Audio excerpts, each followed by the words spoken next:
ఓం శ్రీమాత్రే నమః. శ్రీ శివాయ గురవే నమః.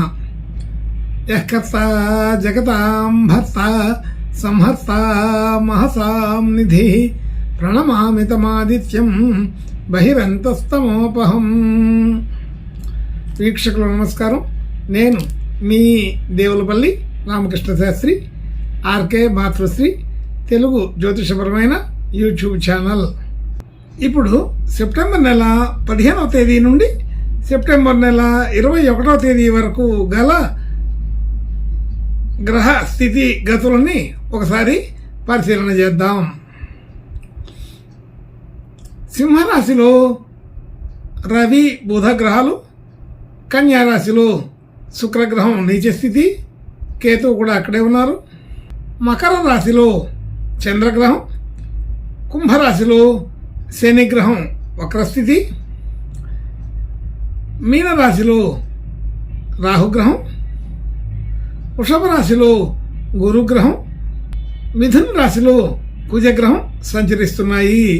ఇటువంటి గ్రహ సంచారాన్ని అనుసరించి ఈ వారం రాశులకి వార ఫలాలు తెలుసుకుందాం. ఓం శ్రీమాత్రే నమః. ఇప్పుడు వృశ్చిక రాశి వారి గురించి తెలుసుకుందాం. వృశ్చిక రాశి వారికి రాశి నుంచి 3వ స్థానంలో చంద్రగ్రహం, 4వ స్థానంలో అర్ధాష్టమ శని పేరుతో పిలువబడుతున్న శనిగ్రహం వక్రస్థితిలో ఉంది. అలాగే పంచమంలో రాహు ఉన్నారు. అలాగే 7వ స్థానంలో గురుగ్రహం ఈ రాశిపైన దృష్టి ఉంచారు. అలాగే 8వ స్థానంలో కుజగ్రహం రాశ్యాధిపతి అష్టమంలో ఉన్నారు. 10వ స్థానంలో రవి బుధ గ్రహాలు, అలాగే 11వ స్థానంలో నీచ స్థితి కలిగిన శుక్రగ్రహం, అలాగే కేతువుతో కలిసి ఉన్నారు. ఇటువంటి గ్రహస్థితిని అనుసరించి ఈ వృశ్చిక రాశి వారికి కొంత అనుకూలమైన వాతావరణం లాగానే కనిపిస్తూ ఉంటుంది. కానీ రాశ్యాధిపతి అష్టమంలో ఉండడం, అలాగే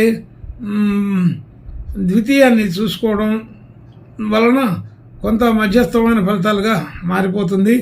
అయితే సాధారణంగా మన ఆలోచన తీరు అంతా కూడా కొంత అనుకూలంగా ఉన్నప్పటికీ కూడా అసంతృప్తి కలిగినటువంటి ఆదాయం ఉంటూ ఉంటుంది. మనం కార్యాచరణ, మనం ఆలోచన విధానాలని మన అమలు చేసే విధానంలో కొంత తేడాలు వచ్చే అవకాశం ఉంటుంది. కుటుంబ సభ్యులు, బంధుమిత్రులు అందరితో కూడా సాధారణ సఖ్యత ఉంటుంది. అలాగే గృహ వాహన యోగాదులు అంత పూర్తి అనుకూలం అయితే కాదు. విద్యార్థులకు విద్యా సంబంధించిన విషయాలకి కొంతవరకు అనుకూలంగా ఉంటుంది. అలాగే సంతాన విషయాల్లో కొంచెం అనుకూలత పెరుగుతుంది. అలాగే ఆర్థికపరమైన రుణ సంబంధించిన విషయాలు, ఆరోగ్యపరమైన విషయాలు, అలాగే మిత్రులు శత్రువులు అనే విషయాలన్నీ కూడా సాధారణ స్థితిలో ఉన్నాయి. భార్యాభర్తల మధ్య అనుకూలత మాత్రం బాగానే కుదురుతోంది. అలాగే కొత్తగా పెట్టుబడులు డిపాజిట్లు చేసే వాళ్ళకి ఇది ఎంత అనుకూలమైన విషయం అయితే కాదు. కొంచెం ఇబ్బందికరమైన ఒడిదుడుకులు ఉంటూ ఉంటాయి. కొత్తగా ఎటువంటి పెట్టుబడులు చేయలేని పరిస్థితి ఉంటుంది. అలాగే భాగ్యస్థితి కొంతవరకు వృద్ధి అయ్యే అవకాశం ఉంది. గతంలో పెట్టిన పెట్టుబడులు విలువలు పెరుగుతాయని అర్థం. అలాగే ఉద్యోగ స్థితిలో కూడా కొంచెం టెన్షన్ వాతావరణం ఉంటూ మనకి ఏదో ఒక రకమైన సపోర్ట్ దొరికి కొంత బయటపడే అవకాశం ఉంటుంది. చిన్న చిన్న సమస్యలు అయితే వస్తాయని తెలుస్తుంది.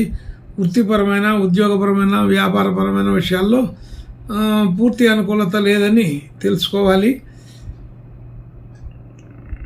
అలాగే మన పనులకి గుర్తింపు కలిగే అవకాశం బాగానే ఉంది. అయితే ఒకవైపు గుర్తింపు కలుగుతూనే ఒకవైపు ఉద్యోగ స్థితిలో కొంత టెన్షన్ వాతావరణం కూడా చూడగలుగుతుంటాం. కాబట్టి ఈ వారం మధ్యస్థమైన ఫలితాలుగానే చెప్పుకోవాలి. ఆర్థికపరమైన స్థితి ఉన్నతిగా కనబడుతూనే ఉంటుంది. కానీ అనుకున్నంత సంతృప్తి అయితే ఉండదని చెప్పుకోవాలి. ఈ వారం ఈ వృశ్చిక రాశి వారికి అన్ని రకాల విషయాల్లో కొంత అనుకూల ప్రతికూల వాతావరణాలన్నీ మిక్స్ అయిపోయి మధ్యస్థంగానే ఉంటుందని తెలుస్తోంది. ఆర్థికంగా పెద్దగా ఇబ్బంది ఉండదు, కానీ అసంతృప్తి మాత్రం ఉంటుంది. మానసికంగా కూడా కొంత చింత ఉండే అవకాశం ఉంటుంది. కాబట్టి అన్ని రకాల విషయాలు కూడా కొంచెం ఈ వారం జాగ్రత్తగా చూసుకొని చేయాలని తెలుస్తుంది. కాబట్టి ఇంకా మంచి శుభ లక్షణాలు కలగడం కోసం ఈ వృశ్చిక రాశి వారు ఈ వారం ఆంజనేయ స్వామి ప్రార్థన నమస్కారాలు చేసుకుంటే ఇంకా కొంత అనుకూలపడే అవకాశం అయితే ఉంటుంది. శుభం భూయాత్. ఓం శ్రీమాత్రే నమః.